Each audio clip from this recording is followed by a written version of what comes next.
Yo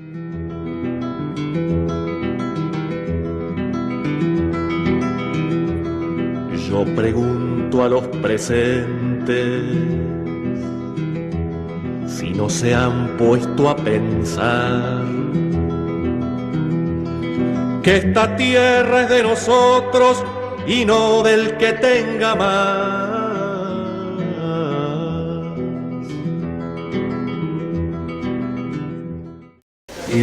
Tenemos poco tiempo para exponer este tema que es bastante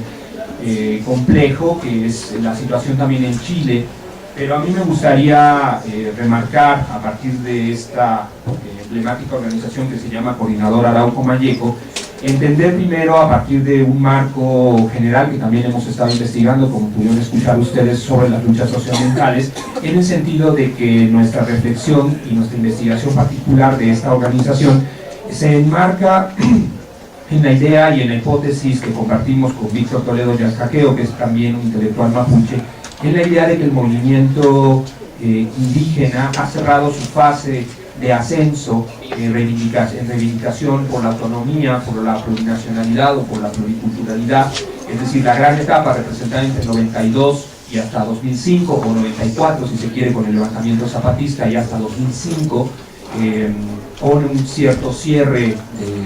de etapa, habría cerrado una etapa ascendente, una fase, un ciclo de movilización que estaría representado en buena parte del continente y en buena parte de la región por el movimiento indígena. Se cerraría esencialmente con la, digamos, nueva iniciativa zapatista que reordena su prioridad hacia la otra campaña en 2006, se cerraría con el advenimiento del gobierno de Evo Morales, se cerraría también con la pérdida de la hegemonía y la conducción de la CONAIE en Ecuador hacia el proceso de Rafael Correa. En fin, todos los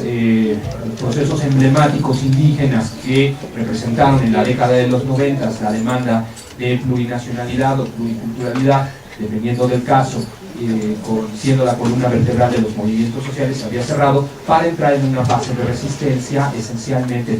etnoterritorial, en defensa de los bienes y los recursos naturales, también en medida de que el modelo extractivista se ha acelerado en la última década,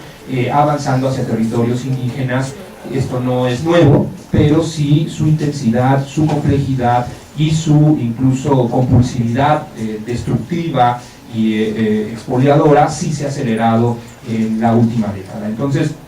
a partir de eso es importante mencionar que el movimiento indígena en Chile, representado esencialmente por el movimiento mapuche, que es la etnia más mayoritaria en ese país, hay que recordar que está enmarcado también en una secuencia del modelo económico que es agroexportador y que su forma, igual que en todo el continente, por eso incluso preguntaba hace rato cómo lo estaban viendo en el resto de los países, porque en Chile quizá si hay respuestas de los movimientos campesinos, vecinales y esencialmente indígenas al modelo extractivista, en Chile la compulsividad y la aceleración del modelo extractivista ha provocado una reacción impresionante de las comunidades mapuche. Por el otro lado, la agroexportación, que tiene que ver con monocultivos, y en este caso en Chile con monocultivos forestales, también tiene una secuencia muy importante, que es donde se enmarca la Coordinadora Arauco Malleco. Digamos entonces que podríamos enmarcar este proceso de movilización mapuche esencialmente en una etapa de acumulación que después de la gran etapa de privatizaciones del sector público, la fase de acumulación se había orientado más bien hacia el modelo extractivista y hacia el despojo de tierras y esencialmente a las inversiones agroexportadoras de infraestructura y extractivas de manera energética. En ese sentido, también es necesario enmarcar en Chile al movimiento indígena en tres grandes oleadas, digamos, o tres grandes tendencias después de la década de los 80, que fue el movimiento esencialmente popular y urbano, quien se opuso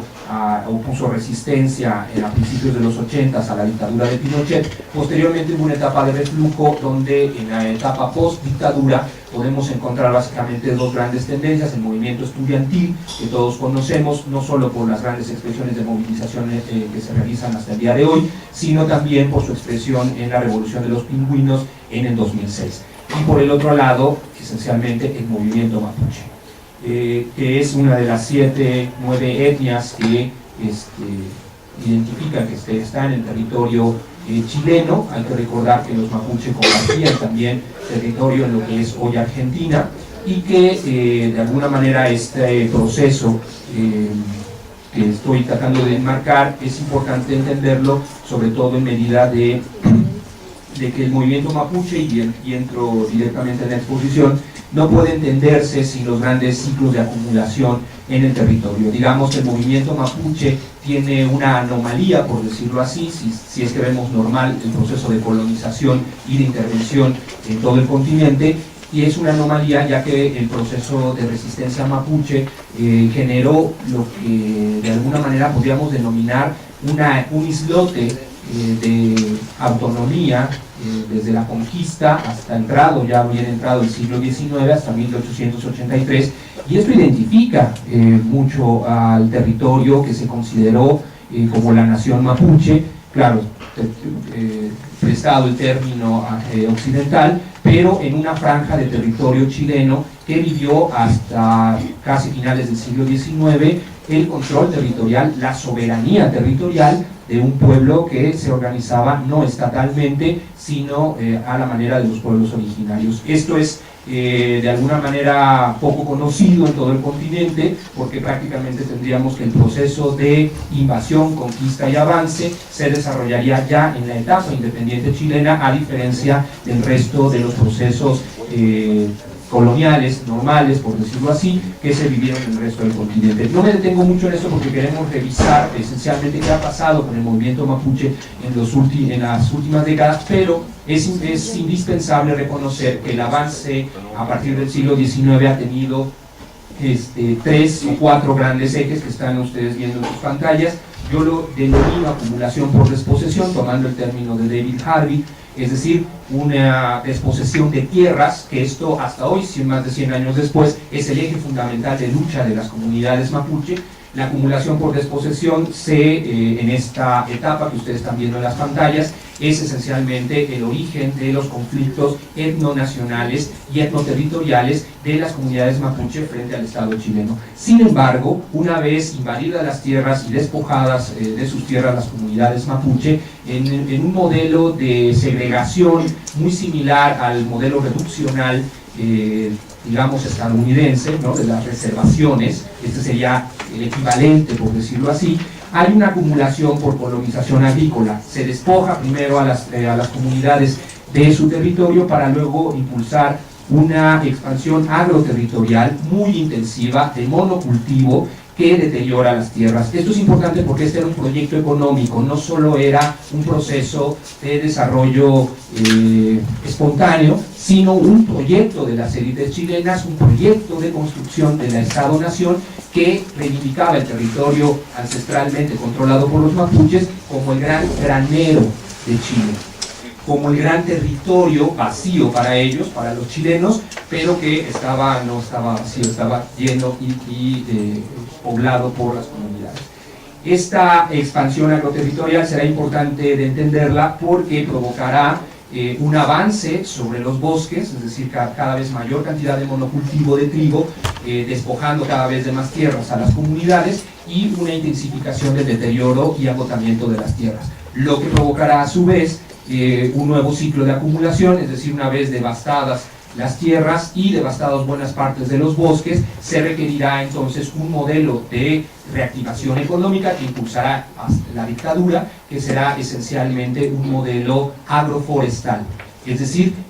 pensar que la reforestación industrial de monocultivos de pino y de eucaliptos es el mecanismo para reactivar toda la economía de la zona, insisto, esta zona que anteriormente era nación mapuche, pero que el territorio araucano son la 8ª, la 9ª y la 10ª región. Esto es importante para entender, no me detengo en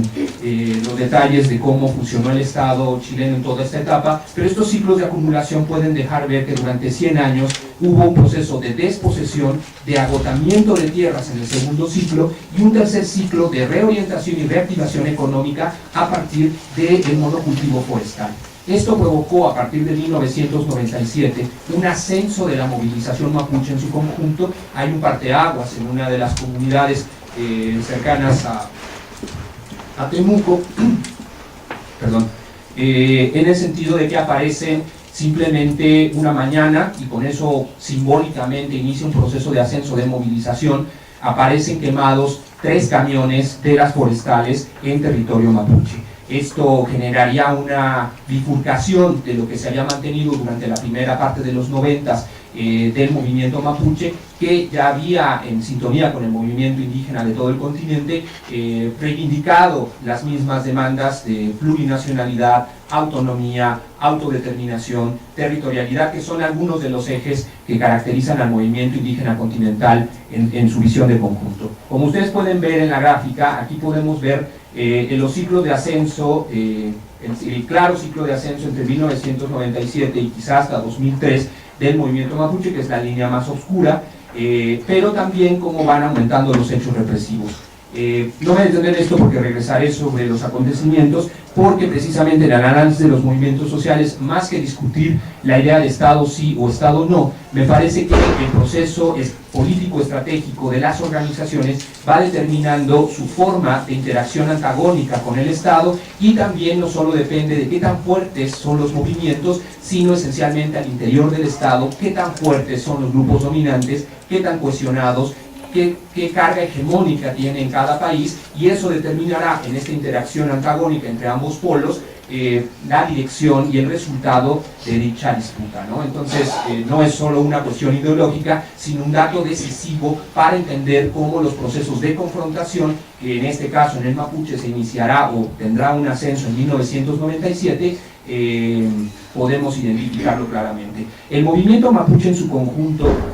no puede, es una pléyade de procesos, es decir, es difícil identificar, a diferencia, por ejemplo, en Ecuador con la CONAIE, o a diferencia del proceso, por ejemplo, boliviano, donde claramente podemos ver un protagonismo en el Alto, o por supuesto en México con el movimiento zapatista y el Congreso Nacional Indígena. No podemos encontrar en el movimiento mapuche ciertamente una convergencia de comunidades o de procesos que identifique claramente al movimiento mapuche. Sin embargo, por algunas características que mencionaré, la radicalidad,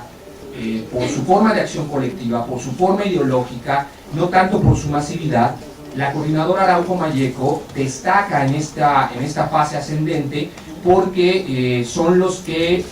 y explicaría brevemente el cuadro que están ustedes viendo, he tratado de identificar las distintas tendencias, agrupaciones y formas de acción colectiva que van de las reivindicaciones etnoculturales, es decir, la reivindicación simplemente de reconformarse como cultura dentro del Estado chileno, que esta es una diferencia importante,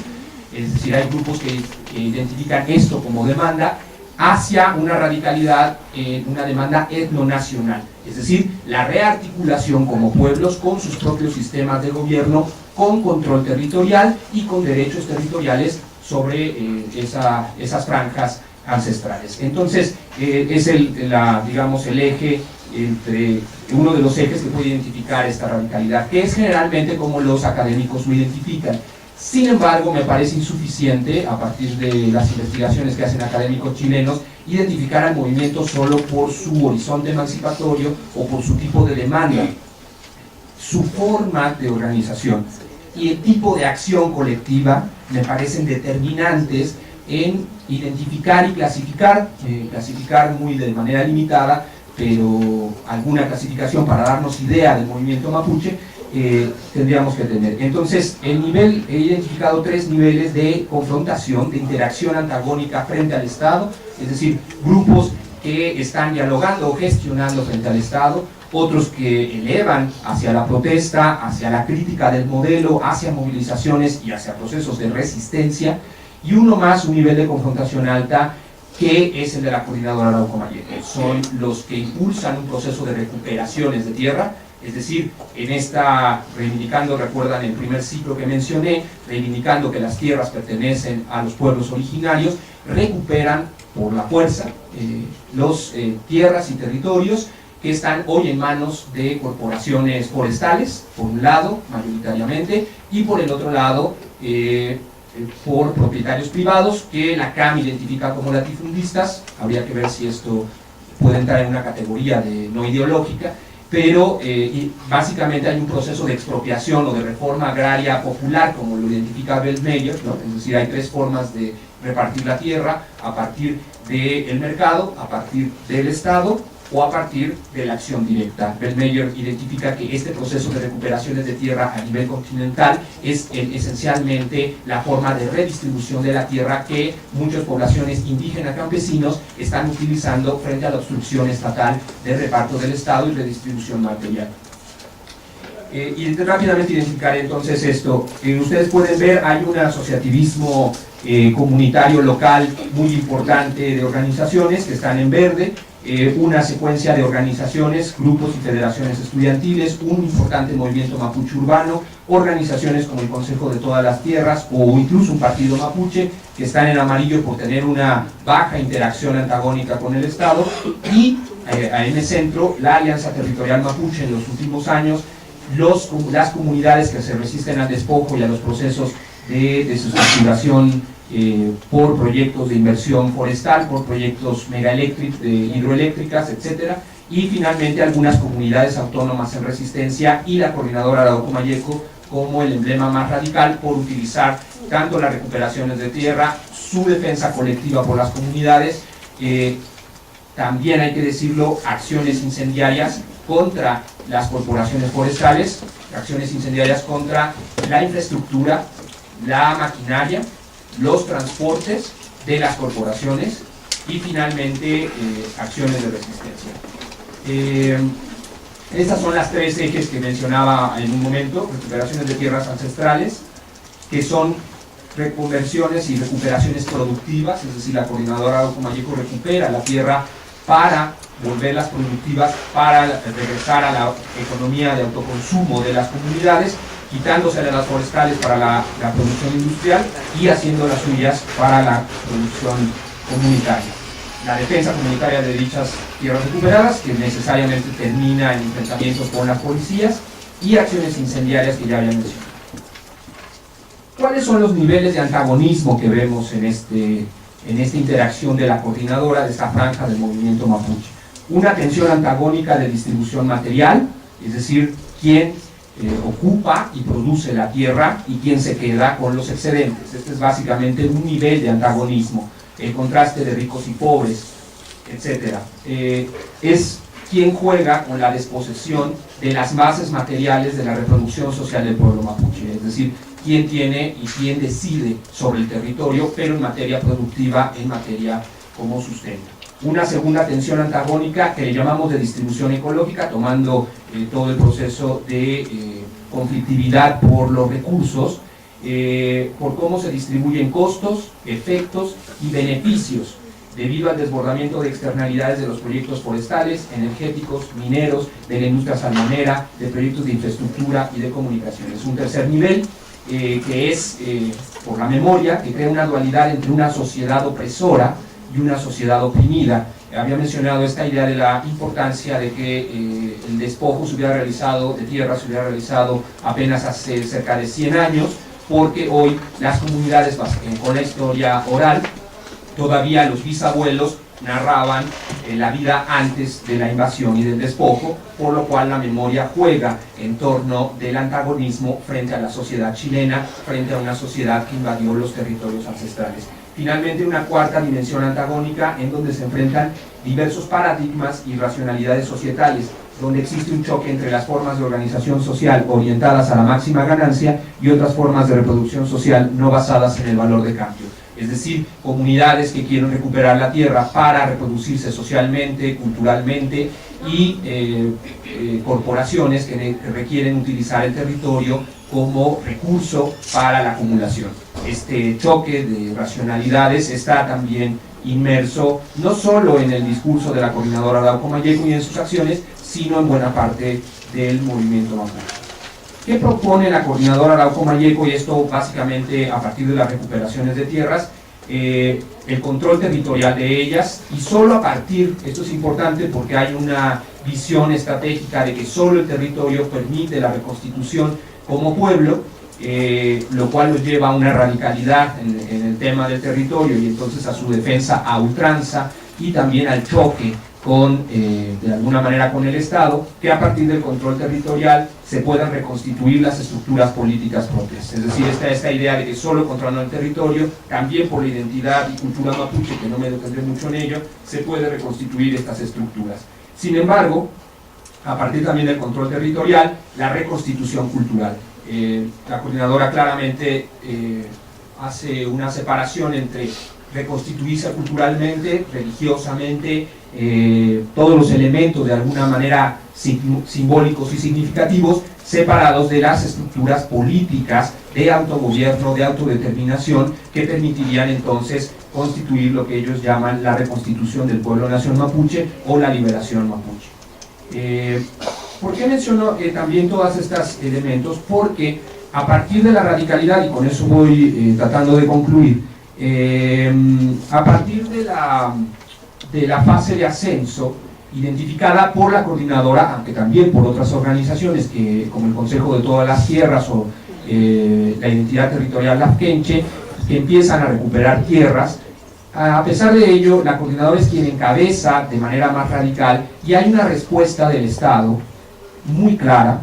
en la que hay un consenso también, digamos, académico, en el sentido de la vieja idea de que el Estado tiene las dos grandes formas de respuesta frente a los movimientos sociales, y también de que el Estado chileno ha logrado después de la dictadura un enorme consenso del modelo económico entre la concertación y la derecha que hoy gobierna en políticas extractivistas pero también represivas, que hoy son prácticamente un juego de espejos. Es decir, la izquierda y la derecha estarían de acuerdo sustantivamente en los elementos de reproducción nacional, en los elementos de modelo económico, en los elementos de gobernabilidad, que lo que vemos en Chile es una unidad de la clase dominante, de la clase gobernante, frente a una dispersión. Si ustedes veían el esquema del movimiento mapuche, podíamos ver claramente múltiples expresiones. Por eso mencionaba la importancia de la unidad al interior del Estado, de las clases dominantes y también de las clases económicas alrededor de la clase gobernante. Este fase de ascenso que se vivió entre 1997 y 2003 empezó a reducirse esencialmente, por un lado, por una política represiva. Si quieren regresamos bastante y con eso concluimos. Si ustedes pueden ver, en el extremo superior derecho se encuentra la coordinadora. Es básicamente la organización que recibió una respuesta represiva radical. Las que están en un rojo menor han recibido una respuesta del Estado de contención, mientras que las que están en amarillo y verde han recibido una respuesta de colaboración y de gestión de recursos. Es decir, el Estado ha tratado incesantemente de desarticular las expresiones radicales y de ejercer controles a través de recursos económicos de las organizaciones que sí colaboran con el Estado. A esta gráfica, que no es mía, sino de Víctor Toledo Giancaqueo, representa esta estrategia. Si ustedes pueden ver, además del ascenso de las movilizaciones, que se representa por la línea con puntos, que ahí podemos ver los grandes ciclos al menos hasta 2005, y sin embargo vemos también cómo a partir de que la movilización asciende, los recursos, que es la otra línea, ascienden cada vez más. Es decir, los recursos, por ejemplo, bajados del Banco Mundial, han ascendido enormemente hacia las comunidades, esencialmente también a comunidades que participaban en la coordinadora Arauco-Mayeco y otras comunidades radicalizadas. Pero eso no es todo. Había hablado de la estrategia no solo de recursos, sino la estrategia también represiva. En esta otra gráfica podemos ver cómo los gobiernos, independientemente de si eran demócratas cristianos o socialistas, empezaron a utilizar la estrategia represiva cada vez más. Es decir, vemos un ascenso claramente en la utilización de los recursos represivos del Estado, a partir de leyes, a partir de acciones penales, que va desarticulando por completo a la coordinadora, a pesar de que hoy se mantiene como un referente político-ideológico. Ciertamente como organización y convergencia comunitaria ha sido totalmente desarticulada. por lo cual han tomado la batuta otras coordinaciones como la Alianza Territorial Mapuche, y han surgido las comunidades dispersas en resistencia más allá de la convergencia al interior de una plataforma ideológica o estratégica como lo fue la CAM. La resistencia mapuche continúa. Entonces, para concluir, vemos esencialmente todo el ciclo de ascenso, de formación de la acción colectiva, de ascenso e irrupción radical en el caso mapuche, pero también de la interacción antagónica. No solo cuenta del lado de los subalternos, cuenta del lado de las clases dominantes, cuál es su estrategia, cuál es su respuesta, cuál es su fortaleza, cuál es su hegemonía, y vemos el ciclo de descenso claramente identificado casi hasta el año pasado, donde ha resurgido la resistencia, ya no en nombre de la coordinadora, sino en nombre de las resistencias, múltiples resistencias en contra de los megaproyectos, los carreteros, hidroeléctricos, depredadores, incluso de proyectos de basureros en territorio mapuche,